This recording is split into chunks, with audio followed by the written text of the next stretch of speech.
কুমিল্লার বুড়িচং উপজেলায় বন্যায় ক্ষতিগ্রস্ত বিভিন্ন আশ্রয় কেন্দ্রে ও পানিবন্দী মানুষের বাসায় ডক্টরস অ্যাসোসিয়েশন অব বাংলাদেশ ও জিয়াউর রহমান ফাউন্ডেশনের পক্ষ থেকে ত্রাণস্বরূপ শুকনো খাবার ও নিত্য প্রয়োজনীয় উপকরণ বিতরণ করা হয়েছে।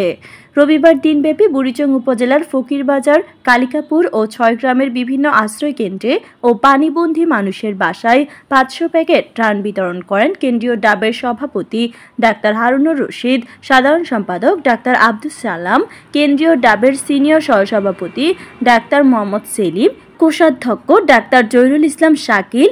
উক্ত ত্রাণ কার্যক্রম পরিচালনা করেন doctors association of Bangladesh Comilla জেলার সভাপতি ডাক্তার মাসুম হাসান ও সাধারণ সম্পাদক ডাক্তার জাকারিয়া, কুমিল্লা মহানগরের সভাপতি ডাক্তার সুমন ও সাধারণ সম্পাদক ডাক্তার আরিফ হায়দার এবং কুমিল্লা মেডিকেল কলেজ শাখার সভাপতি ডাক্তার মিনহাজ তারেক ও সাধারণ সম্পাদক ডাক্তার শফিক সহ ডাক্তার জুয়েল, ডাক্তার সাগর, ডাক্তার সোহাগ, ডাক্তার আলামিন, ডাক্তার রবি ও অন্যান্য সকল সাংগঠনিক নেতাকর্মীরা।